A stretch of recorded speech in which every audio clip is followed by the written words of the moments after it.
on male urethral length in Indian subpopulation, which is used as reference in Campbell's textbook of urology. Dr. Arun Kumar is MS Surgery from AIIMS, New Delhi. He's a gold medalist for surgery in DNB 2008. He's in MCH Urology from Madras Medical College, Madras Urological Society Gold Medals, Theory and Clinical in Urology. He's a consultant urologist at RG Stone Urology and Laparoscopy Hospital, Chennai. He's a consultant andrologist at A4 Fertility Hospital, Chennai. He was a speaker and chaired sessions at various national and state urology conferences. He has presented various papers at state, regional and national urology conferences, 4 publications and a book chapter. Special interest in the field of reconstructive urology and microsurgery, and he got the Best Doctor Award by the Indian Medical Association, Chennai Metro Branch 2021. We welcome you here, sir.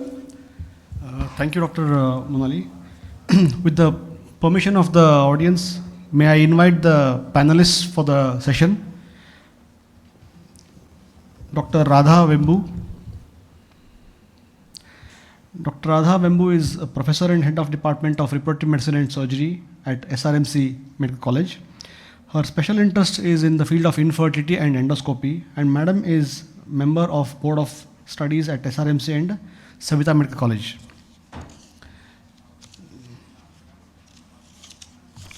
Our second panelist is Dr. Indhumathy Joy. Dr. Indhumathy is a senior consultant in IVF and gynec endoscopy at Nova Fertility Center.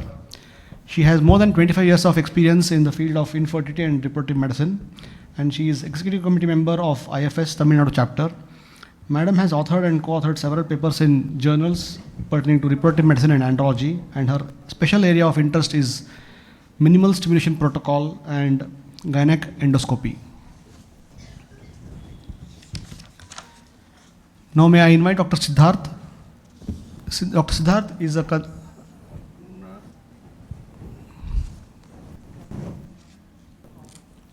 Dr. Siddhartha? Okay. Yeah. Dr. Siddhartha is a consultant and at IVF and minimal access surgery at SNH. He is a graduate from Narayan Medical College, Nellore, and he has done his MCH Reproductive Medicine and Surgery at SRMC in 2015. He has presented in several conferences and participated in several state level and national level conferences. He has 6 publications in index journals, and he has membership of various reproductive society and obstetric society. Dr. Sharmila. Dr. Sharmila is a consultant in obstetric and gynecology, and her special area of interest is fertility, and she is a consultant at A4 Fertility Center. Dr. Sofia. Dr. Sofia is assistant professor at RSRM Hospital, Chennai, and she has published several papers in national and international journals, and she has presented several papers in national and international conferences. With the permission from panelists, Madam, can we start the discussion? So we are now entering the zone of andrology and its requirement in the field of IVF or infertility management for the couple. First of all, Dr. Arun, my colleague, will also be discussing a case of Oligo, Astino, Terato, and I will be taking up the case of non-obstructive Azoospermia. As we all know, non-obstructive Azoospermia comprises of about 1% of the total fertility problems of the males. It is not that common, but whenever the case comes, it will create enough trouble for the consultants to manage it. And we have our colleagues, our esteemed panelists, trying to solve the case for us, and they will tell us how they would like to take care of such a couple. Madam, we have a 37-year-old male whose wife is apparently normal, and now the couple wants to conceive. They are struggling, and now the husband has found that his semen analysis report has been reported as Azoospermia. How can we proceed from here, ma'am? What would we do next? Yeah, here you have already said that 2 reports of Azoospermia is there already.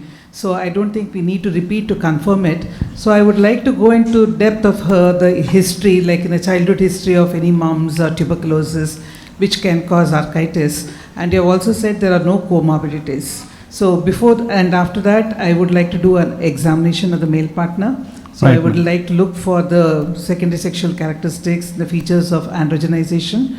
Then I will also do a systemic examination and the genital examination. So here I would like to concentrate on mainly the scrotum, how it is, and the testis, mainly the volume, the size and the consistency of the testis.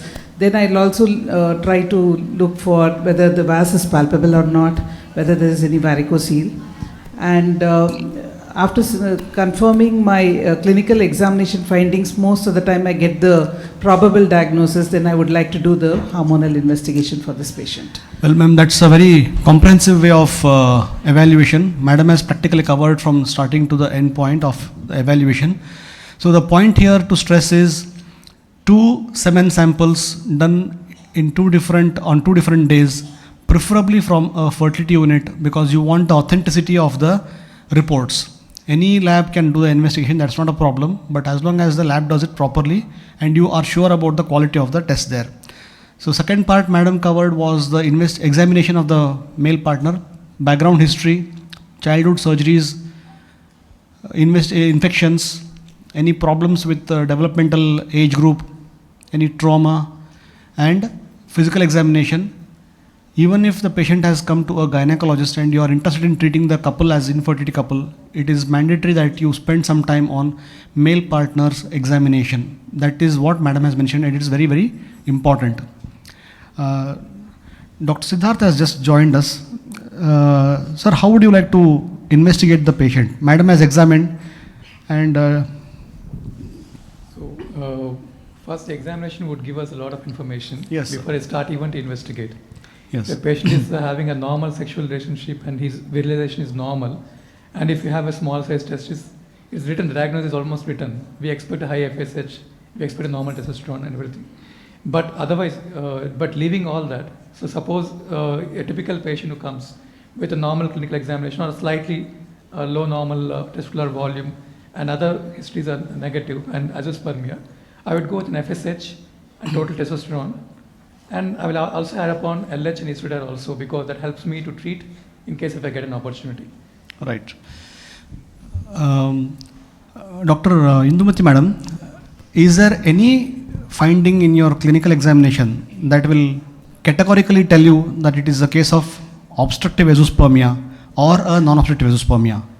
See, basically, once you have seen your hormones, you will have some kind of an idea. If the FSH is high, then we are going. No, madam, sorry, I was asking about clinical examination. I think if the testis is of normal size and volume, then we are dealing with an obstructive case. And if the testicular size is of lesser volume and the absence of vas difference, then we go in a different direction. Yeah. So one more in the Indian scenario, Huh. because the ejaculate duct obstruction, what you see in Western textbooks, are less commonly seen in India. Sorry, so come again, sir? whenever you see the epididymis, Huh. which is very thickened, and you need, you can't just like get it on your first examination. Maybe at least you need to see the 20 to 30 thick epididymis to say it is a thickened epididymis. So normal size testis with a thickened epididymis, and of course you expect more a kind of an obstruction in such cases. And you do on hormones, of course, to confirm that. And because Right. the point here is you shouldn't go on wasting time with medical management in such patients. You need to do a diagnostic. Yeah, a thickened or a beaded type of structure will need more clinical experience. So Yes. we can't do it in the first time we examine. So that So means we have to go with the other investigations and put everything together. Right, Than right. to really look for clinical signs for you to take some action for that patient, because already they will be very stressed on the diagnosis itself. And they will be already more than 3 or 4 years of management, and you take a lot of time for diagnosing clinically, then that may not help much. Dr. Radha madam wants to tell something. Actually, when we are examining, if we are seeing a small volume testis and a soft testis, that suggests of non-obstructive Correct, azoospermia. correct, That correct. itself will give us a diagnosis. And a normal size testis, firm testis, maybe if the vas is not palpable, or they have said about the thickened epididymis, that suggests of obstructive azoospermia. So if we are in the examination, clinical examination, if we find absence of VAS, that kind of concludes to you that it is possibly an obstructive azoospermia. That is one thing which you should not be missing in examination. All other things will come with practice. If you have done many examinations, many times you have seen such things and correlated with subsequent investigation and findings of sperm retrieval, you can put it together. But for theoretical purposes, a positive obstruction is coming from absence of VAS, and negative outcomes can be inferred if your testicle is clinically very, very damaged and atrophic. That can probably give you a clue about non-obstructive etiology. So Dr. Siddharth mentioned about the investigations. Dr. Sofia, would you like to do some screening or imaging tests for these patients? Sir, if the physical examination is inconclusive, we can advise them scrotal USG to see the size and volume of the testis and to rule out any testicular mass, and transrectal ultrasound to rule out any outlet obstruction is there. Okay. And also presence or absence of varicocele. While you are doing all these investigations, it will be a handy information to decide what to do with it later on. So imaging or hormone assessment. As Dr. Siddharth mentioned, there are 3 or 4 hormones a consultant would like to do in their private practice: FSH, LH, testosterone and estradiol. The reason for 4 hormones is that you would want to think of a medical management in case this is a non-obstructive azoospermia. And in such a situation, the more information you have, the better it is for you to decide how do you want to treat. But textbook information wise or the guidelines wise, the only 2 hormones that are essential to bring in some conclusive information is FSH and testosterone total. That's the previous ASRM recommendation. They changed it actually. Yeah. And imaging is not a mandatory recommendation for before you do plan any sperm retrieval procedure. However, in practice, including in my own experience, I have seen several cases of testicular tumors which have not become palpable as yet, and we could save them the percutaneous procedures on the scrotum. That would be criminal if we had done the procedures on them. But that is something which is not a guideline as of now. But doing a small scan, which is not expensive and easily available in every place, it does no harm to the patients. So you could probably add those 2 reports also to your panel. Dr. Siddharth, if the scan report comes, or if FSH comes back as high and LH comes mid-range, testosterone in the range of 250 to 300, what would be your conclusion from that report? Estradiol is, let us say, 50 or 60. Yeah, if the FSH is higher means 25, FSH 25, let us say 25. The testosterone is 250 to 300, because any testosterone more than 240, first of all, I don't worry much. There can be a diurnal variation also. So I'm not very keen on embarking on the testosterone. If at all I want to get more convinced, I repeat at a fasting value from 7 a.m. 10 a.m. If anything less than 240, yes, I really look at it very closely. And moreover, at the borderline testosterone, I even check the lab from where it is coming. That's very important. Fair enough. And the testosterone estradiol ratios are definitely important. If the ratios are, the testosterone estradiol ratio is more than 10, but before that, all of that, if it's a case of non-obstructive azoospermia, now whether to treat it or not, now I will add a new test in the addendum, 17-hydroxyprogesterone. If it's less than 0.55, there's a point in treating them more effectively. I'm not saying that is the only guideline wherein we should do a 17-OHP and stop treatment, but that is giving us a more prediction. So if the 17-OHP is more than 0.55, then probably the individual responding to your medical management is going to be less. Then what type of medical management? Whether aromatase inhibitor or clomiphene citrate, that discussion is, whatever is there, we are giving in a non-obstructive azoospermia or from a primary testicular cause is empirical. That's what we have to keep it in mind. Very, very valid points Dr. Siddharth has mentioned. If here we have not mentioned 17-hydroxyprogesterone because we have few papers supporting that statement. As of now, it's not a part of mandatory investigation, so we have deliberately left it out. But anyway, Dr. Siddharth has mentioned a very valid point. Now, Dr. Radha, given this hormone panel, what would you like to do with the patient? I'll make it a little interesting here. I'll give you a scenario where this patient is 172 centimeters tall and 70 kilos weighed. His body weight is 70 kilos. See, when I see this report, it looks more like the testicular failure. It is like a hypergonadotropic hypogonadism state. So in this case, I will consider the previous history, how long he is married, what treatment he has undergone. So this couple is 7 years married. 7 years married. So when the FSH is so high, the response to medical treatment is going to be only empirical. So I would like to counsel the patient initially itself that it is going to be only empirical medical management, but the best option will be to go for an ART program, probably for a sperm retrieval technique like a micro-TC. Indhumathy madam, when Dr. Radha madam says medical management, would you want to take the same approach or do you want to differ from that? Or do you think medical management is required at all? With the FSH of 25, I would even counsel for a medical therapy. I think I would discuss the real case scenario with him and tell him that the earlier he has a testicular aspiration done and see if we have some sperms to work on an ICSI or any other technique for the pregnancy.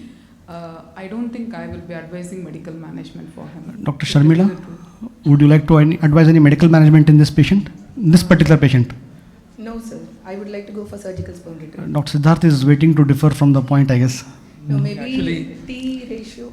To optimize the hormones before surgical sperm retrieval, yes, there is a place of aromatase inhibitor because the testosterone estradiol ratio is abnormal.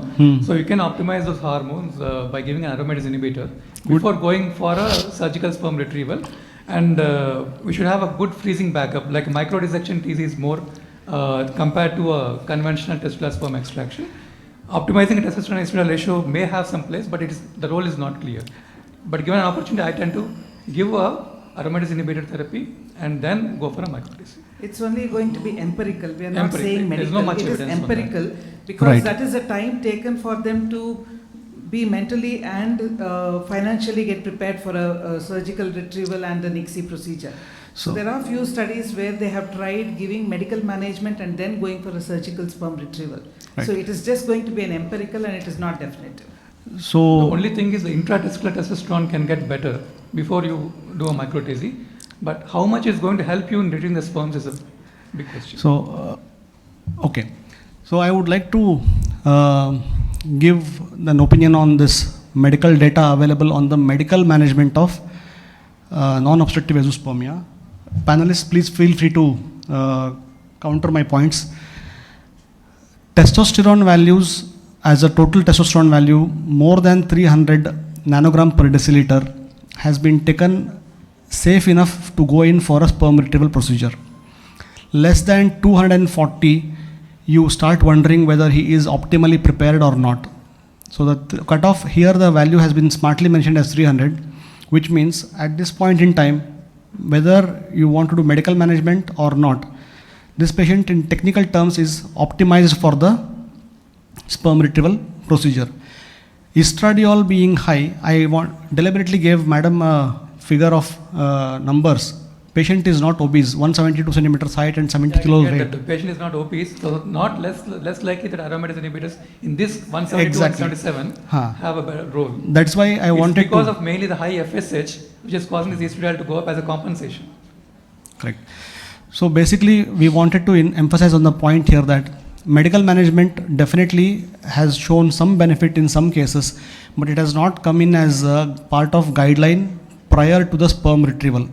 There are a few papers which have shown medical management has helped patients with sperm retrieval success rate becoming better, but most of the papers have been done on the cases which have failed TISA or micro-TISA upfront and then gone on to take medical management for 3 to 6 months and then come back for another sperm retrieval with a 25% success rate. So in this case, are we safe to conclude that he is a case of non-obstructive azoospermia at this point in time? Yes, sir. Yes. So how do we counsel the patient, or what do we do next, madam? Let us say he has come to the OPD and... Yeah, my counseling will be to go for ICSI, and that is a micro TC should be the better option in this patient, provided there are facilities, or the TC. It may not be TISA in these patients, and work up of the female partner in the same. So single tubule sperm, single tubule aspiration you would not prefer? You would prefer a... TISA may not give much, maybe 20-25%, but TC will be a better option, and Right. if micro TC is there, that will be the first option. Right. Okay. Indhumathy madam, would you agree with the plan? Yeah, I agree with ma'am in the sense that it exactly depends upon the expertise of where we are and how much the Right. person who's going to do the biopsy. So if the person is very much well trained in TISA and not that much in micro TC, you can do TISA in multiple sites and see if you can get sperms, and if you get sperms, then we can use a proper device to freeze them and use. Right. But we can't lay down a rule that micro TC is the only option that's available, because not many are trained in that. Right. So that doesn't mean that you cannot do a biopsy procedure. So Right. whatever we are trained in well, and we are able to take the sperms from that particular man after proper counseling, I think we should go ahead. Okay. Dr. Sharmila, would you agree with the plan of two seniors here? No, sir. I would like to go with micro TC. You want to stick with micro TC? With micro Okay. TC. And Okay. freeze the sperm with a specialized device if at all available. Why would you prefer micro TC over the biopsy or needle aspiration? Because the retrieval rate is high with micro TC. Okay. And this patient with a more FSH will require micro TC, because single aspiration might not give sperm. Okay. So we would like to see. Dr. Sofia, will you be... We have to do a genetic evaluation before proceeding with surgical Okay. sperm retrieval, Y chromosome microdeletion and a karyotyping, because there is increased chances of like a deletion being transmitted to the offspring. Dr. Siddharth? Yeah, evaluation is already done, but in this case, yeah, given an opportunity, micro TC is better. But Right. as madam was saying, we cannot put the other options down. Right. The expertise, because in micro TC you will be able to see which tubule is more likely to give, is more functionally active, and which tubule is not, because of the magnification and because you are bivalving the testis. You are going to see the larger surface area. Right. That it is not going to work any miracles, but what all is there only we are going to retrieve. It's not going to do something great. But Madam, you want definitely to- technique is important. Here mainly there will be focal areas of spermatogenesis. So as he's saying, the magnification is better. So you can identify those tubules rather than doing it as a blind procedure and saying that you're not getting the sperms and going for the others. So what our panelists are trying to tell here is there are multiple methods to do sperm retrieval procedure. One of them is a single tubule aspiration from multi-quadrant areas, which means you divide testis in 10 to 12 quadrants, take from each quadrant, which probably covers the entire testicle, and you will probably hit the right spot in one of the places. So your embryologist must be well trained. You should have a good enough backup from the lab to try and tease each and every tubule you have given to them to give you the best possible success rate. That procedure is called as TISA. So the next procedure is TISE. TISE is basically like an open biopsy. You cut open the testis and take a small chunk, hand it over to the embryology department. They will search for the availability of sperms. The chunk of tissue removed is larger, may look a little crude, but still serves a purpose. Third part is the more sophisticated approach, that is a micro TISE. Micro TISE is like plucking out only those tubules which appear to be physically better than the rest of the tubules. Micro TISE is extremely helpful in cases where there is a heterogeneous production of the working of the testis, meaning certain parts of testis look healthy and certain parts don't look healthy, and you pluck out only those parts which look healthy. Okay, so TISA has a 20 to 25% of sperm retrieval success, that is needle aspiration. TISE has between 40 and 50%, or sometimes goes up to 60%, but it's more crude on the patient. Micro TISE has somewhere between 53 to 60% of successful sperm retrieval in overall picture. Would you like to do a FNAC on such patients? Genetic evaluation, yes, of course we agree. We have to advise to all the patients with AZO and SOAT patients. But in this case, would you like to do a FNA to try and understand whether your retrieval rate is going to be better or not? The rule of diagnostic biopsy even in a small size test, that's a basic rule now. In a small size test is, and when the diagnosis NO, non-obstructive azoospermia, there is no role of diagnostic biopsy. Right. Normal size test is, there is a hitch, like suppose if in a normal size, if you have a doubt, is it obstruction or a pure cellular only syndrome or a maturation arrest, then you may, but, and you are damaging the vascularity by putting a needle into that and trying, so it's not advisable. So that's the point. Please do not waste your opportunities in trying to diagnose the case in the OPD, or if you have a hospital with the attached lab, don't try to do a FNAC and send it for histopathology testing. That does not give you any additional advantage. If at all you want to do the same, you might as well do it in a fertility lab and send it to your embryologist, let him or her search for the presence or absence of sperms. That would be TESA. So this point we already discussed.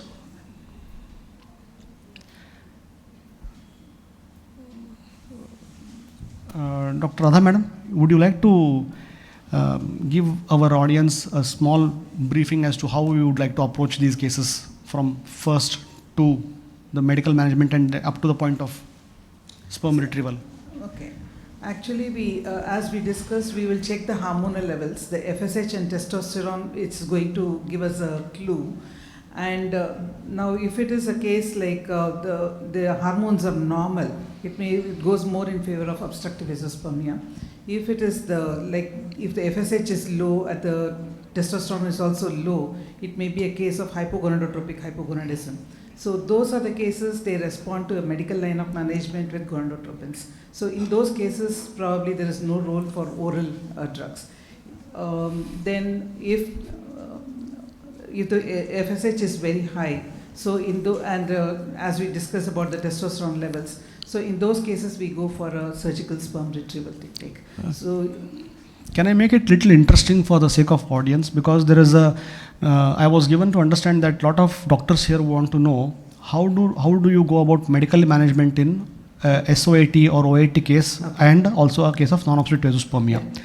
Here While we maintain the ratio of the testosterone and the estradiol ratio. I would like to give you some numbers there, ma'am. While we maintain the case of non-obstructive azoospermia, let us say his FSH is 11, LH is 9, testosterone is 190 nanogram per deciliter, and estradiol is 38. Testosterone estradiol is it is still less than 10. Than 10. And patient is not obese. Okay, so by rule, like if the ratio, testosterone estradiol ratio is less than 10, then you can go for an aromatase inhibitor.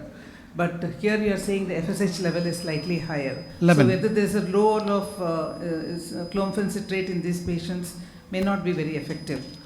So we can combine with the gonadotropins. Like initially we can try with the HCG, or we can add the FSH also. Dr. Siddharth, yeah, as long can as you, I would like you to please give us requirement or indication for clomiphene, gonadotropin injections, and aromatase inhibitors in one line, please. Basically, the understanding is as long as the HPO axis is intact, the clomiphene will always has a scope to work. So as you said in your example, like when the FSH is 11 and LH is 9 and testosterone is low, so there can be something called partial hypogonadism. It may not be a complete it is a hypogonadism with there's a mix of both. Testicular cause. Would you like to consider clomiphene in such cases? So the clomiphene can, because the cause is in the testis, because we know that the gonadotropins are high. Right. So the clomiphene can be considered because the intertesticular testosterone can be brought up. Maybe a spermatogenesis can go more active, but here the cause is not that testis is not getting adequate stimulation. It is getting adequate stimulation, and it is getting the pituitary is showing a compensation also. So giving a clomiphene might probably increase intertesticular testosterone and probably correct the Leydig cell deficiency, which can improve the spermatogenesis. But that is not the main cause where we are going to treat. We are trying to discuss the medical management because a lot of times patients with poor sperm parameters or even azoospermia have been given clomiphene citrate for 3 months, 4 months, and it does not help in many of the cases. We may not be able to cover the entire gamut of scenarios here, but yes, what Dr. Siddhartha and Dr. Radha Madam is saying is extremely valid. You cannot just use clomiphene in every case that comes across with the poor sperm parameters. Now, if we were to go for sperm retrieval, what would you like to do? A concurrent sperm retrieval on the day of OPU, or upfront sperm retrieval and then advise the patient if sperms are present or absent? When we are counseling them initially itself, we tell them if they are willing for a standby, because we have to assure them that all the patients may not have a sperms on the day. So if they are very particular with their own gamete, they want to do it, we can do it prior to our OM pickup. Or if they are saying, like, some cases we may not assure them. So if they are willing for a standby, probably on the day of OM pickup also we can do it. Madam, agree with that point? What I usually do is I counsel them for a diagnostic. Before I do a testicular biopsy or tease out multiple sites, and if there are sperms, we've had 3 patients for whom I did this sperm freezing in VD device, and there was almost 100% retrieval on the day of OPU, and then out of the 3 patients, 1 is having an ongoing pregnancy now. Fantastic. So I think I usually do though the recommendations might not advise, but it is easy for me to counsel the patient. Once I don't see the sperms on that day, I'm not too sure that I might do the same thing on the day of OPU. So, so I counsel them for a donor, or after that, it is easier for me to counsel. So I don't want to take that much risk on the day of an OPU. Right. Dr. Siddharth, if you were to do a sperm retrieval as a trial on a trial basis, let us say you got some sperms. How many months later would you like to do a repeat retrieval? 3 months. You should 3 not months. do it immediately, because there will be a fall in intratesticular testosterone. Right.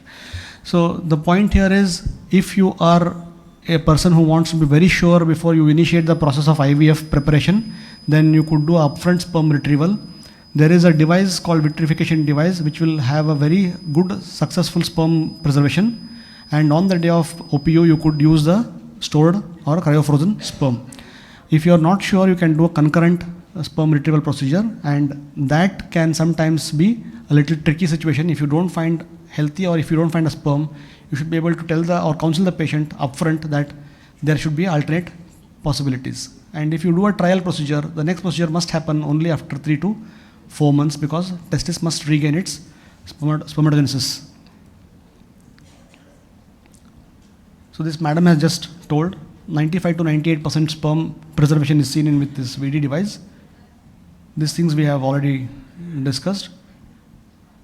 And vital question, madam, options discussed with couple about donor sperms.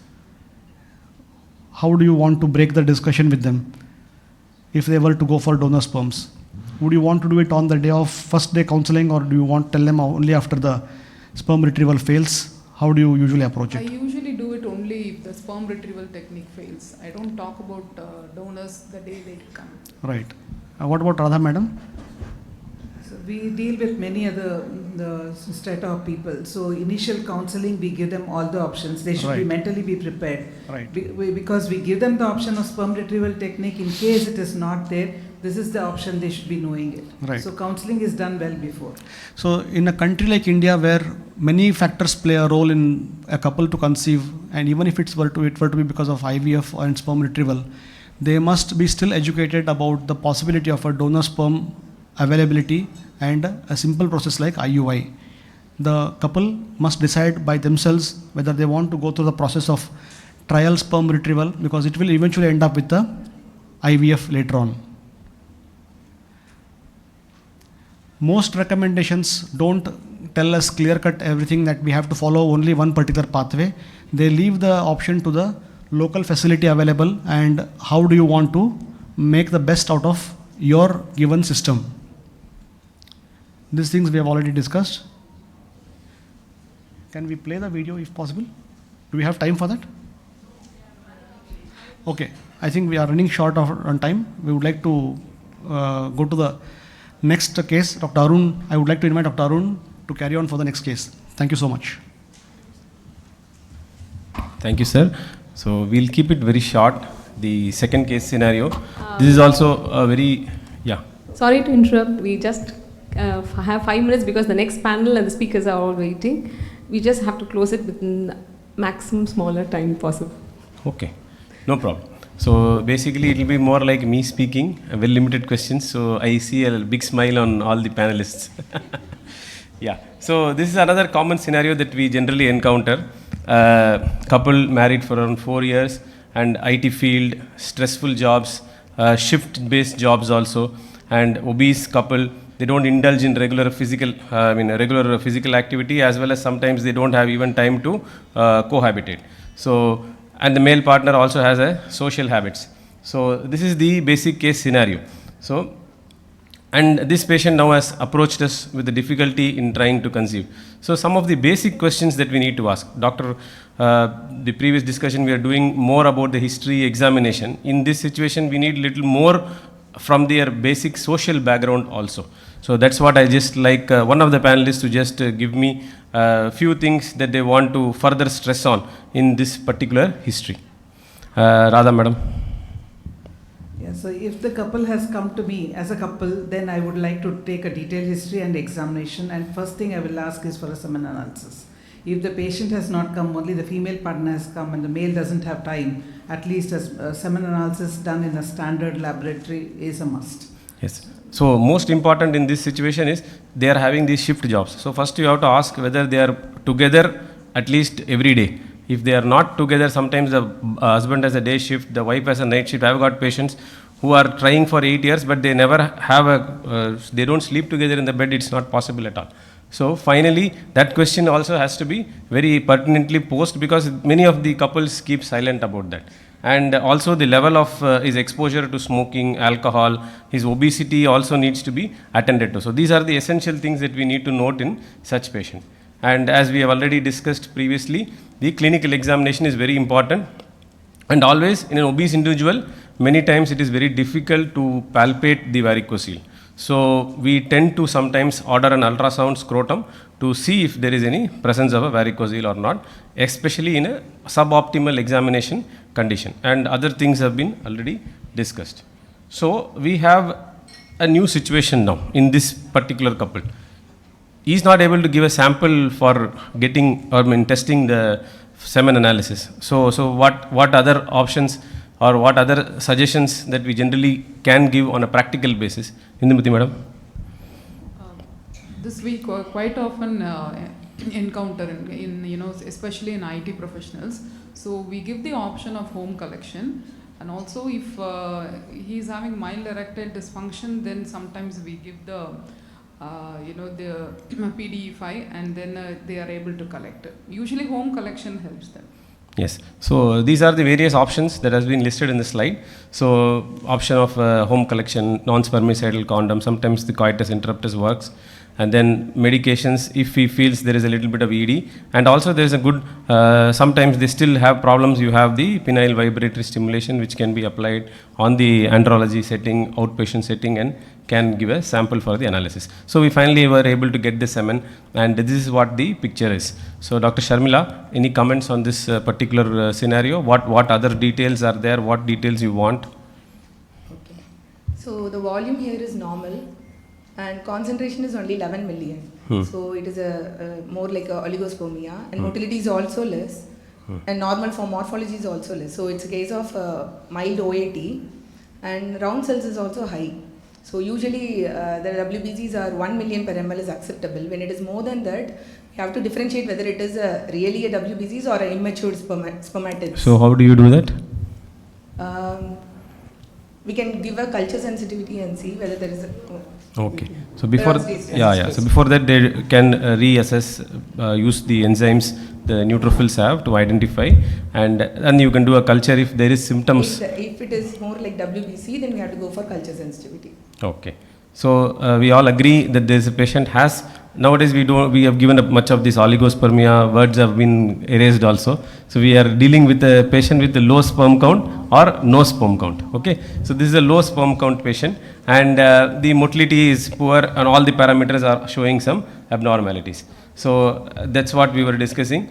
And most essential when we have the semen analysis done is to record the period of abstinence. That's what I was asking. What is not there in that particular analysis? So always make sure the volume is very important. Liquefaction is very important. So the macroscopic characteristics of the semen should be first noted before jumping to look at the count, motility and other things. Whether he is given a good sample is what is very essential. And abstinence period is also important. And anytime you have an abnormality, semen analysis is very variable. So keep repeating them over 2 to 3 different sperm cycles. Actually, you have to analyze over a period of 2 to 3 months, not only 4 weeks. It must be repetitive analysis over a period of time. So do you recommend hormonal evaluation in these patients? And as I told you, whether any ultrasound is required, Dr. Sofia? For this patient, like hormone evaluation necessary only if the concentration less than 10 million. So hormone evaluation as well as scrotal USG is not indicated in this patient. Yes, but still, when will you do it, even if the count is high? Or not, I mean, in sense, more than 10 million, still some days or some situations you will like to do a hormone? Is there any such indication like that? No? Dr. Siddharth, any comments on that? Yeah, suppose if there is a varicocele or if you want to operate on him, you require baseline hormones and USG, if there is sexual dysfunction and if you are examining, he has a gynecomastia and if you find there is some endocrinopathy in him, you can... Yes, when there is a clinical suspicion of endocrinopathy, erectile dysfunction, in those situations, or loss of libido, then in those situations you can add the hormones, but otherwise usually not indicated. And the scrotal ultrasound is not indicated in all patients, as we have already seen. And next is the most essential. So they will come to you for the next step of treatment. So what advice, Radha madam, you will give them? Mainly it is a lifestyle modification. So he has to stop all his habits of smoking, alcohol, weight reduction is important. And meantime, because he is obese, we should check his sugars also. So that also has to be taken care of. And in this case, I would also like to do a DNA fragmentation index. So because the ROS is one thing which we have to consider. So based on that, I can decide for the line of treatment whether he requires antioxidants or not. Yes. So in summary, most of these patients with erectile dysfunction, nowadays we are having this epidemic of metabolic syndrome. There is an epidemic of infertility, epidemic also, of obesity. I would like to, see, in case he's an IT professional, I have to ask him whether he is working for US or UK, and the whole circadian rhythm is sort of changed for them. Yes. So I will just advise them, if at all it is possible for them to come back to a normal shift, if at all possible. And then this is one particular patient where lifestyle modification can help to a very great extent, provided you counsel them at regular intervals. Also the antioxidants should be given, but by changing the habits and reducing the weight and changing the time and everything, we have seen significant improvement in the semen parameters, provided you have the proper waiting time and the proper counseling at regular intervals at your center. And the patient also should cooperate for what we are telling. Yes, very, very well summarized actually. So this sort of scenario is more like a medical management, and as I was referring to the epidemics of so many things, the incidence of comorbid conditions is very high among patients who are subfertile, especially obese and other professional or sedentary lifestyle that they follow. So we need to rule out comorbidities, so always screen them for other medical conditions, lipid profiles, diabetes, and accordingly we need to give them good diet plans and regular physical activity. I actually apologize. I always think that to catch the urologist in a gynecological forum is very difficult. I know their time is very precious and their efforts they made is very good. But unfortunately the panelist, everybody is waiting. So we will definitely have another session, and it is a very long discussion and we love to hear it. But I think the next panelist is waiting. We just run through the slides. Yeah, just a minute, we'll just run through the slides and we'll finish. So as we were discussing, the role of medical management in such patients. So you have all the white basket, clomiphene, letrozole, anastrozole, gonadotropins, and we have already seen the need to give which medication under which circumstance. So in such patients you don't have the hormone profile because semen analysis is normal, or the counts are good enough. So you can sort of try them empirical treatment. By the time the lifestyle measures check in or they adopt these changes in the diet, physical activity, by the time the patient is also getting slowly counseled, he can use all these medications, mainly the antioxidants, and all the other medications, the hormonal therapies are all more or less not proven to be very effective, except if there is any specific indication. So sometimes we do start clomiphene in these situations empirically, 25 to 50 milligram, and then look for repeat semen analysis. And then based on the progress and the improvement, then we try to decide on what line of management we are going to follow. Thank you. And I thank all the panelists. What I want to add is just starting clomiphene and he not doing anything on his side is not going to help to improve the count. Absolutely. So CC is only an adjuvant that is used along with the other lifestyle modification. Otherwise, just the medicines don't work. Absolutely true, madam. So the first and foremost thing is good, healthy lifestyle, getting back to his ideal body weight, and also correcting his comorbid conditions will do a great role in improving the semen profile in such patients. And the DNA fragmentation index can be tried also. These are all advanced semen testing, may not be available everywhere, but this is the basic that we need to understand. And I thank all the panelists on behalf of A4, and we had a very good discussion with all of them actively participating, and I thank Dr. Praveen Joshi for all his effort and time coming all the way down from Bangalore on a rainy day here in Chennai. Thank you so much. Thank you. I would request Dr. Radha Vembu madam to felicitate the moderators, Dr. Praveen Joshi and Dr. Arun Kumar.